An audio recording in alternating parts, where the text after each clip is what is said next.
এই মুহূর্তের সবচেয়ে খারাপ খবর, এবার চাকরি হারিয়েই হার্ট অ্যাটাকে প্রথম মৃত্যু বাংলায়।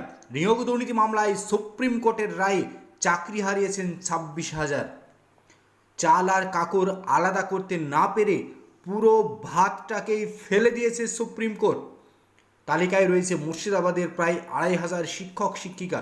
চাকরি হারিয়ে কিভাবে চলবে সংসার, কিভাবে বা জোগাড় হবে অসুস্থ বাবা মায়ের ওষুধের টাকা, কিংবা বাড়িতে থাকা ছোট বাচ্চাটির পড়াশোনার খরচই বা কে চালাবে, সেই দুশ্চিন্তায় দুই শিক্ষক দম্পতি এখন চরম সমস্যায়।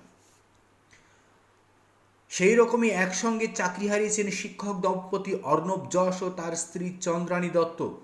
রাজ্য সরকারের একগুয়েমির জন্যই অযোগ্যদের টাকা থুতু দিয়ে হাতে গুনে নিয়ে লকারে ঢুকিয়েছে রাজ্য সরকারের একাধিক নেতামন্ত্রী, যার জন্য প্রায় 7 থেকে 8,000 অযোগ্যকে বাছাই না করে যোগ্যদের বলি দিয়েছে রাজ্য সরকার। তার ফলেই অর্ণব যশ ও তার স্ত্রী চন্দ্রানী দত্ত দুজনেই বীরভূমের ভূগোলের শিক্ষকতা করতেন।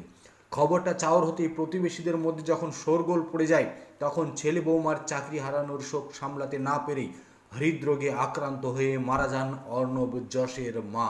এই মুহূর্তের সব থেকে বড় খবর, এরই মধ্যে এক মনোবিদ সোশ্যাল মিডিয়ায় পোস্ট করেন, তা ঘিরে জল্পনা শুরু হয়।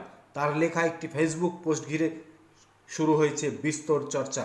তিনি লিখছেন, সারাদিন টিভির পর্দায় চোখ রাখতে পারেনি ব্যস্ততার কারণে। কাল রাত 8টায় দুজন শিক্ষক শিক্ষিকা এলেন আমাকে দেখাতে। দুজনের নাম প্যানেল থেকে বাতিল করা হয়েছে।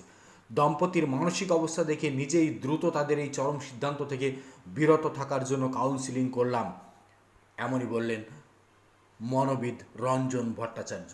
নাম প্রকাশ অনিচ্ছুক ওই দম্পতির কথা বলতে গিয়ে তিনি বললেন, 7 বছর আগে বিয়ে হয়েছিল দম্পতির। তাদের একটি 5 বছরের ফুটফুটে কন্যা সন্তান রয়েছে। এহেন পরিস্থিতির চাপ সহ্য করতে না পেরে দুজনেই আত্মঘাতী হতে চান।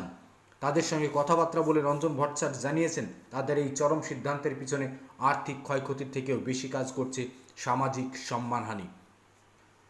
ফেসবুকে রঞ্জন চট্টোপাধ্যায়ের এই ঘটনায় এই বক্তব্য লেখায় কার্যত ইতিমধ্যেই বাংলা জুড়ে তীব্র চর্চা শুরু হয়েছে। তার মাঝেই বীরভূমের ওই দুই শিক্ষক দম্পতির মা ইতিমধ্যেই আত্মহত্যা করেছেন। এক কথায় হার্ট অ্যাটাকে তিনি মৃত্যুবরণ করেছে, এমন খবর কিন্তু শোনা যাচ্ছে।